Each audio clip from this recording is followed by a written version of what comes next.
नमस्कार, मैं ज्ञान तिवारी जीएससी यूट्यूब चैनल पर आप सभी का स्वागत करता हूं। आज हम लोग बात करेंगे एक बहुत ही महान संत केशवानंद भारती के संदर्भ में। संविधान के मूल संरचना सिद्धांत का निर्धारित करने वाले ऐतिहासिक फैसले के प्रमुख याचिकाकर्ता तथा justice B R. Krishna Iyer award से सम्मानित भारतीय संविधान का रक्षक कहे जाने वाले इडनीर मठ के प्रमुख केशवानंद भारती का 6 सितंबर 2020 को सुबह हृदय गति रुक जाने के कारण निधन हो गया। इनकी उम्र 79 ईयर्स की थी। इन्हें केरल के शंकराचार्य के नाम से भी जाना जाता है। इडनीर मठ केरल के उत्तरी जिले कासरकोड में स्थित है। 47 वर्ष पहले माननीय सर्वोच्च न्यायालय ने केशवानंद भारती बनाम केरल राज्य मामले में ऐतिहासिक निर्णय सुनाया और इसी मामले में संविधान की मूलभूत संरचना का सिद्धांत भी प्रतिपादित हुआ, जिसके अनुसार आर्टिकल 368 के तहत संसद को जो अधिकार दिया गया है संविधान संशोधन करने का, उसका प्रयोग करते हुए संसद संविधान का संशोधन कर सकती है, लेकिन ऐसा कोई भी संशोधन नहीं किया जा सकता है जिससे संविधान की मौलिक आत्मा को किसी भी प्रकार का नुकसान पहुंचे, संविधान के बेसिक स्ट्रक्चर को नुकसान पहुंचे। संविधान के बेसिक स्ट्रक्चर थियरी का प्रतिपादन इसी मामले की सुनवाई के दौरान किया गया। आइए जानते हैं कि क्या है पूरा मामला। वास्तव में इस मामले की ऐतिहासिकता का संबंध विधायिका की संविधान संशोधन की शक्ति से है। संविधान लागू होने के तुरंत पश्चात से ही विधायिका ने इसमें संशोधन प्रारंभ कर दिए थे, परंतु प्रश्न ये उठ रहा था कि संसद को क्या संपूर्ण संविधान में संशोधन का अधिकार है या संविधान के संशोधन के अधिकार को संसद में सीमित किया जा सकता है। जैसा कि हमारे संविधान में प्रावधान है कि सर्वोच्च न्यायालय भारत के संविधान का रक्षक है, तो संविधान के संशोधन की सीमितता पर प्रश्न खड़ा करने की जगह भारतीय सर्वोच्च न्यायालय था, जहां पर समय समय पर संसद द्वारा भारतीय संविधान के संशोधन किए जाने की शक्ति को चैलेंज किया गया। प्रारंभिक चरण में संसद के नेताओं की छवि सर्वोच्च न्यायालय से अधिक ताकतवर थी, क्योंकि तात्कालिक राजनीतिक नेतृत्व भारत के स्वतंत्रता संघर्ष की उपज था और सर्वोच्च न्यायालय को उसके नेतृत्व और उसकी मंशा पर कोई भी संदेह नहीं था। संविधान में जो भी प्रारंभिक संशोधन किए गए उनको सर्वोच्च न्यायालय ने यथावत स्वीकार कर लिया और ये माना कि ये वही लोग हैं जिन्होंने संविधान को निर्मित किया था, या यूँ कह ले कि ये वही लोग हैं जिन्होंने संविधान निर्मित होने की परिस्थिति निर्मित करी थी। संविधान कैसे बना और लोकतंत्र तक हम कैसे पहुंच पाए, वो इन्हीं लोगों के संघर्षों का परिणाम था। इसलिए इनके मंशा पर, इनके लोकतांत्रिक समझ पर, इनकी संसदीय परंपराओं की समझ पर कोई प्रश्न चिन्ह खड़ा कर नहीं किया जा सकता था। सर्वोच्च न्यायालय ने ऐसा सोचा। यही कारण था कि प्रारंभ के वादों में संसद को संविधान संशोधन का पूर्ण अधिकार दे दिया गया। 1951 के शंकरी प्रसाद मामले तथा 1965 के सज्जन सिंह मामले में सर्वोच्च न्यायालय ने संविधान संशोधन की समस्त शक्ति संसद को दे दी। परंतु जैसे जैसे समय बीता और संविधान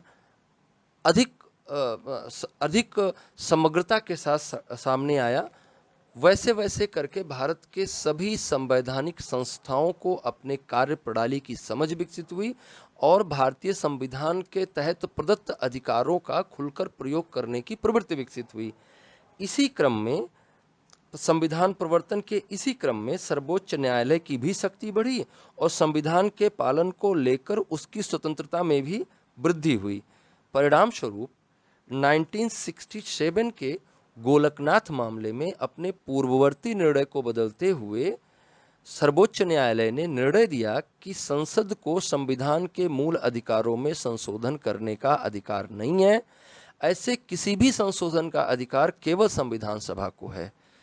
इस प्रकार आप देख सकते हैं कि 1951 से 1967 तक आते आते, मतलब कि 16 सालों में जो संविधान के प्रवर्तन का प्रभाव उत्पन्न हुआ, उसके कारण से सर्वोच्च न्यायालय ने ये कहा कि संसद को संपूर्ण संविधान में संशोधन का अधिकार नहीं है, बल्कि वो वो मौलिक अधिकारों को छोड़कर बाकी हिस्से में संशोधन कर सकती है।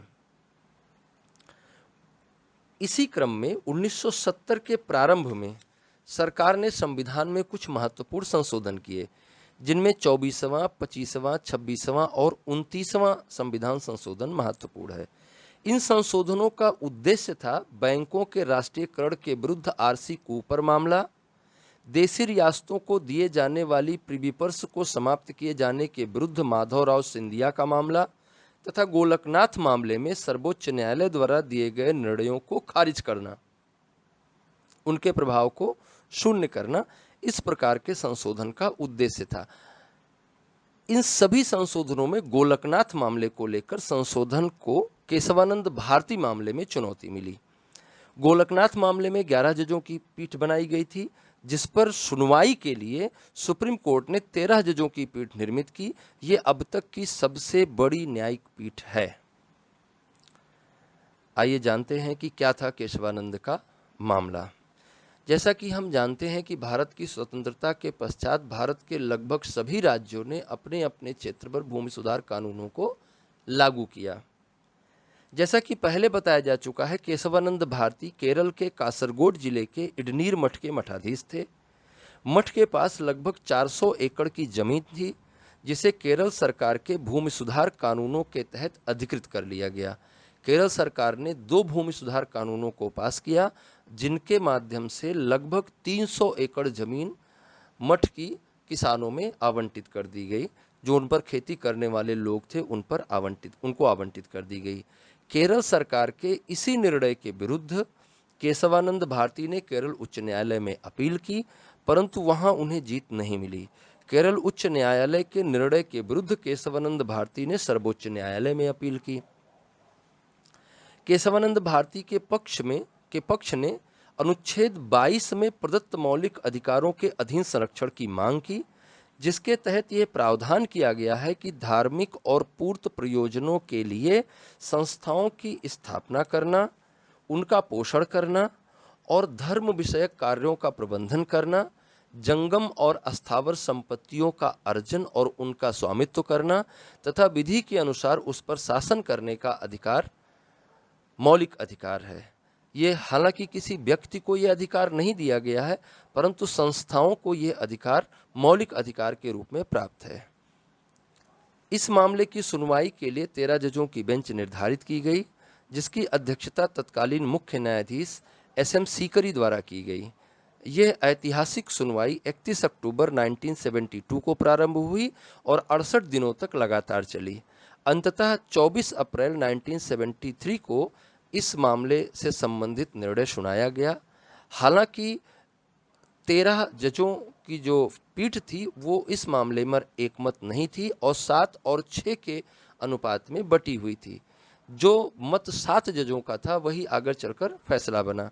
इस मुकदमे में सरकार के अटॉर्नी जनरल ने 71 देशों के संविधान का हवाला प्रस्तुत किया। सरकार के विरुद्ध भी जाने माने न्यायविदों ने अपने तर्क प्रस्तुत किए। इनमें नानी पालखीवाला, फाली नरीमन तथा सोली सोराबजी जैसे लोग शामिल थे। इनके निर्णय के संदर्भ में जज एकमत नहीं थे।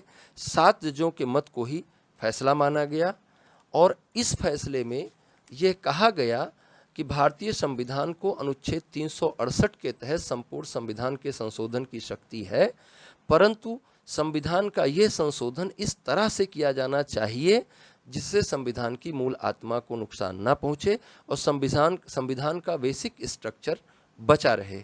इसी मामले में यह भी कहा गया कि कौन कौन सी बातों को संविधान के बेसिक स्ट्रक्चर में शामिल किया जाएगा।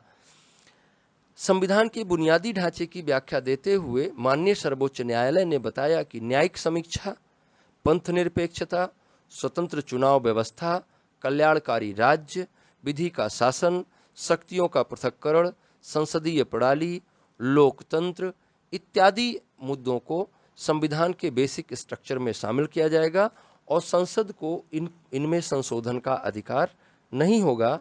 संसद इनमें किसी भी प्रकार का परिवर्तन नहीं कर सकेगी। जिन 13 जजों ने इस मामले की सुनवाई में भाग लिया वो हैं SM Sikri, KS Hegde, AK मुखरेजा, JM सेलात, A.N. Grover, P. Jagmohan Reddy, R.H. Khanna, ये 7 जज हैं जिनके मत को इस मामले के निर्णय के रूप में स्वीकार किया गया। इस निर्णय के विपक्ष में कुछ जज थे, जिनमें हैं A.N. रे, D.G. Palekar, K.K. Matthew, M.H. Bag, S.N. Dwivedi और Y.K. चंद्रचूड़। सर्वोच्च न्यायालय द्वारा संविधान के बेसिक स्ट्रक्चर के संदर्भ में दिए गए निर्णय आज भी न्यायविदों के मध्य चर्चा का विषय हैं। इसके लिए भी जैसा कि सर्वोच्च न्यायालय में 2 पक्ष बटे हुए थे, वैसा ही समाज में भी और देश में भी न्यायविदों के 2 पक्ष हैं। कुछ लोगों का ऐसा मानना है कि इस प्रकार के प्रावधानों के कारण से संसद की शक्ति सीमित हो गई और लोकतंत्र में जो परिवर्तन होते रहना चाहिए और परिवर्तन के प्रति लोकतंत्र की जो स्वीकृति का भाव है, उस पर कहीं ना कहीं रोक लगी है। जबकि इनके समर्थकों का कहना है कि इसके माध्यम से संवैधानिक मर्यादा को अक्षुण्ण रखने में मदद मिलेगी और जिन मूल्यों को लेकर भारतीय राष्ट्रीय स्वतंत्रता आंदोलन लड़ा गया, जिन मूल्यों को भारत के राष्ट्रीय स्वाधीनता संघर्ष सेनानियों ने स्थापित करने का प्रयास किया, उनकी रक्षा का हमारे पास एकमात्र साधन वर्तमान भारतीय संविधान है। इसलिए हमें उसके मौलिक ढांचे को बचाए रखना चाहिए और संसद के ऐसे संशोधन करने की शक्ति को सीमित करना चाहिए जिससे वो संविधान के मूलभूत ढांचे को कोई नुकसान न पहुंचा पाए। संविधान के बुनियादी ढांचे के सिद्धांत को इस तरह से व्याख्यायित किया गया इस मामले में। आज के लिए बस इतना ही। नमस्कार।